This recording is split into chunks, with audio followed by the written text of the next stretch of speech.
Hello students and welcome to the lecture on Widrow-Hoff learning rule. The 14th lecture in the lecture series for the course of Artificial Neural Networks for Electronics and Telecommunication Engineering students of the 7th semester, Goa College of Engineering. I am Ms. Purti Savadekar, the faculty in charge for this course. The Widrow-Hoff learning rule was developed by Professor Bernard Widrow and his graduate student Ted Hoff at the Stanford University in 1960. Bernard Widrow, now 90, is a professor of electrical engineering at Stanford University. His graduate student at the time, Martian Edward Ted Hoff Jr., is one of the inventors of the microprocessor and became the executive vice president of sales and marketing for Sega of America in 1996. Sega is a Japanese multinational video game developer corporation. The Widrow-Hoff learning rule is a learning rule. It gives us the weight update equation. It is a supervised learning rule, which means in the training set, input-output pairs will be given. And at the presentation of a pattern, the output will be compared with the desired value. But unlike all other learning rules, there is something special regarding the output of the neurons here. In the Widrow-Hoff learning rule, the neural output is independent of the activation function of neurons. Independent of the activation function. What does that mean? For this learning rule, we consider that the neuron's output is equal to the net value. The output is directly equal to the weighted inputs. In other words, f of net is equal to net. F of W transpose X is equal to W transpose X. Observing this statement, we can also say that the activation function is simply the identity function. It is as if the net weighted input is given to an identity activation function to get the output. Now, since the Widrow-Hoff learning rule is a supervised learning rule, in the training set the desired output is given. We have to find the difference between the desired output and the neural output. That's the net value.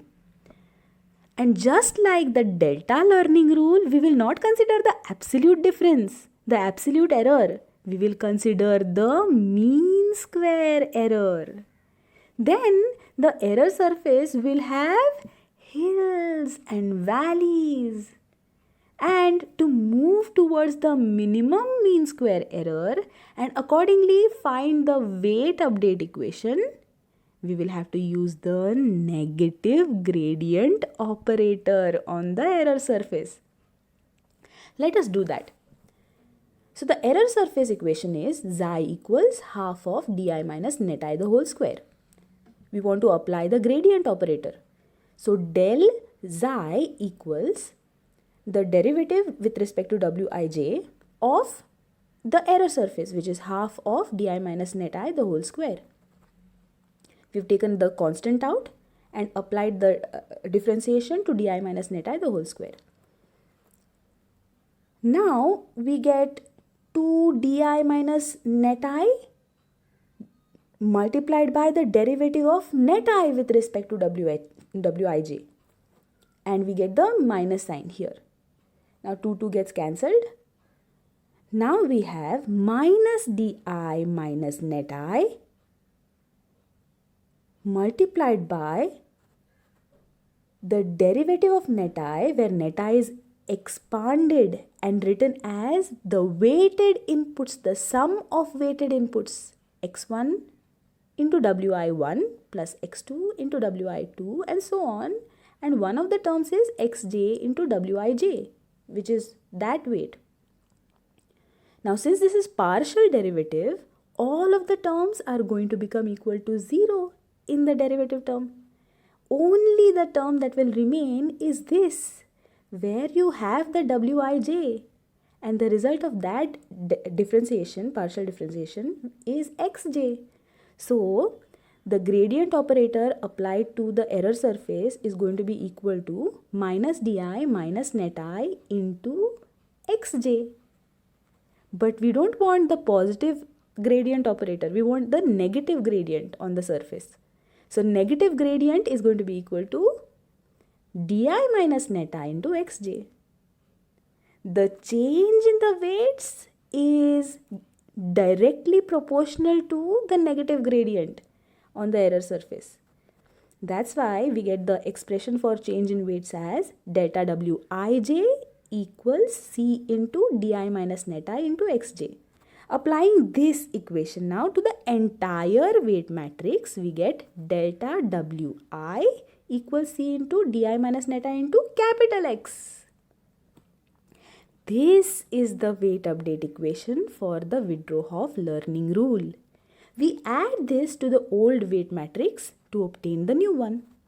If you observe carefully, Widrow-Hoff learning rule is actually a special case of delta learning rule. Look at the delta learning rule. It is given as delta wi equals c into di minus f of net I into f dash of net I into x. Now if you substitute f of net as net, the derivative of f of net, which is net itself, the derivative of net with respect to net is 1. So here we will have 1. If we make these substitutions in the delta learning rule, we obtain the Widrow-Hoff learning rule. Widrow-Hoff learning rule is indeed a special case of delta learning rule. Professor Bernard Widrow and Ted Hoff used this learning rule to develop a single layer artificial neural network called the adaptive linear element, or the ADLIN.